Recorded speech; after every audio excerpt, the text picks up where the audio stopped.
ప్రజల్లోకి తీసుకుపోతూ ఒక ఉధృతమైనటువంటి శైలిలో నాయకత్వ చైతన్యాన్ని అందిస్తూ సమసమాజం కోసం కృషి చేస్తున్నటువంటి వారి పుత్రుడు శ్రీయుత గుమ్మడి విఠల్ సూర్యకిరణ్ గారిని మీ అందరి చప్పట్ల మధ్య ప్రసంగించవలసిందిగా స్వాగతిస్తున్నాను. Welcome sir, please. ప్రారంభోపన్యాసం.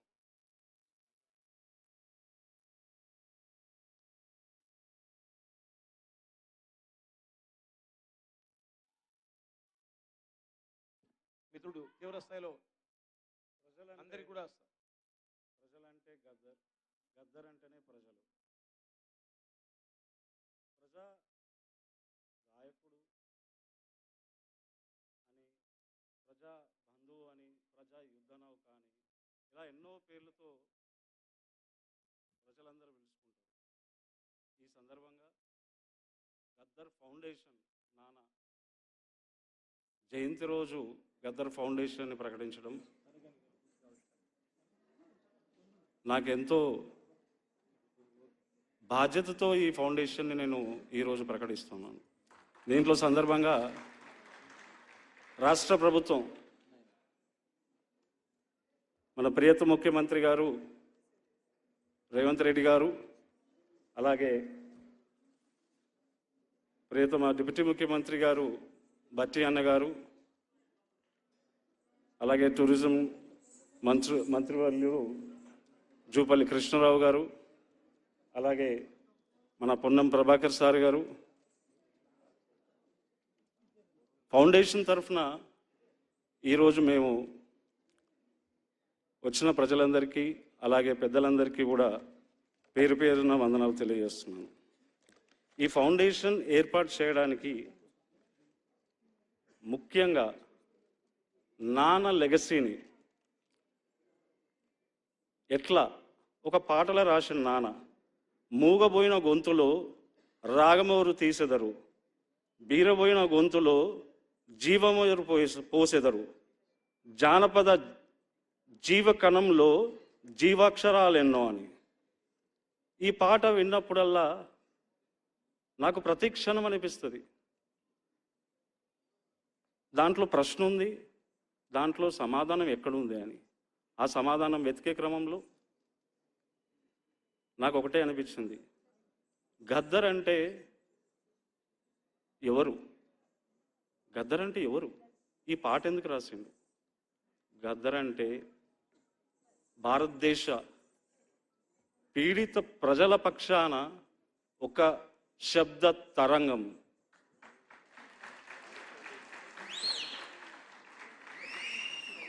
తను ప్రతి మాట, పాట, యాస జ్ఞాన సముద్రం. అది దాంట్లో ఏమిచ్చిండబ్బా ప్రజలకి? ఎట్లిచ్చిండు? ఎందుకు ఇట్లా కదిలిండ్రు?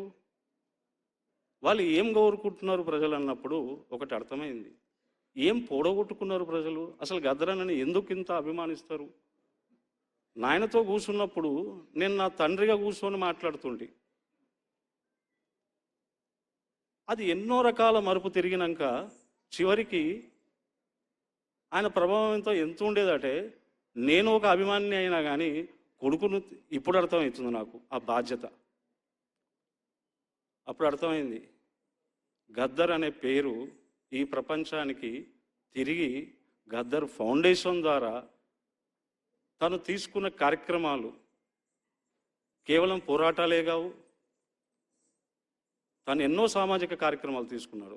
ఒక స్కూల్ నేర్పించారు, ఇప్పటికీ 10,000 20,000కు పైగా గుడిసెలు వేయించి వాడికి పట్టాలు ఇప్పించారు. మా సొంతూరు తూప్రాన్లో కూడా లిఫ్ట్ ఇరిగేషన్ని ప్రారంభించారు.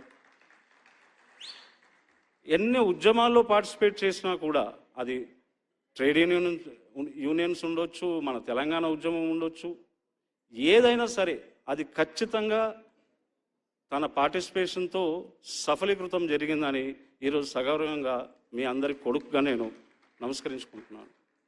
ప్రియమైన ప్రజల్లారా, ఈ గద్దర్ ఫౌండేషన్ నాన్న జయంతి రోజు నేను పెట్టి మీ ముందుకు ఈ డిక్లరేషన్ ఇవ్వాలనుకుంటున్నాను. గద్దర్ లెగసీని గద్దర్ ఫౌండేషన్ ద్వారా తీసుకెళ్తానని, దేశవ్యాప్తంగా తనకున్న అభిమానులు కేరళ, కర్ణాటక, తెలుగు రాష్ట్రాలతో పాటు ఒరిస్సా, ఛత్తీస్గఢ్, జార్ఖండ్, నాన్న పాత తరంతో కలిసి పనిచేసిన వాళ్ళు, 5 తరాల దశాబ్దాలని ఆయన కదిలించిన వ్యక్తిగా వాళ్ళందరినీ నేను ఈ ఫౌండేషన్లో మెంబర్షిప్ చేసుకుంటానని, ప్రజలందరినీ కలుపుకొని ఈ ఫౌండేషన్ని ముందుకు తీసుకెళ్తానని మీ అందరికీ మాటిస్తున్నాను. ఇంకా చెప్పాలనుకుంటే చాలా చెప్పవచ్చు, కానీ నాకన్నా ఎక్కువ అందరూ పెద్దవాళ్ళు ఉన్నారు.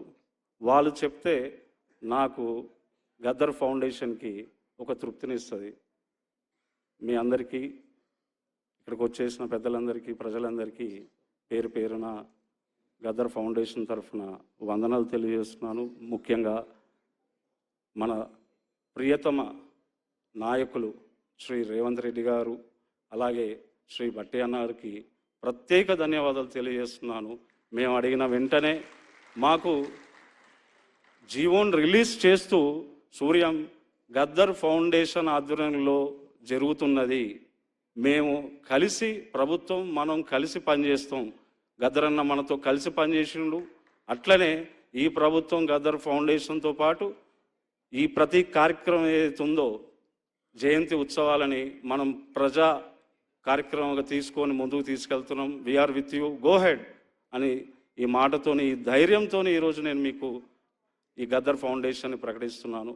తప్పకుండా వీళ్ళందరి సహకారంతో ఇంకా ముందుకు వస్తానని చెప్పి మీ అందరికీ సెలవు తీసుకుంటున్నాను. Thank you. ధన్యవాదాలు సార్, ధన్యవాదాలు. మరి ఆత్మ వై పుత్రనామాసి అంటోంది శాస్త్రం. అంటే సూర్యకిరణ్ గారు ఇక్కడ ఉంటే మన గద్దర్ గారు ఇక్కడ ఉన్నట్టే. వారికి ధన్యవాదాలు తెలియజేస్తూ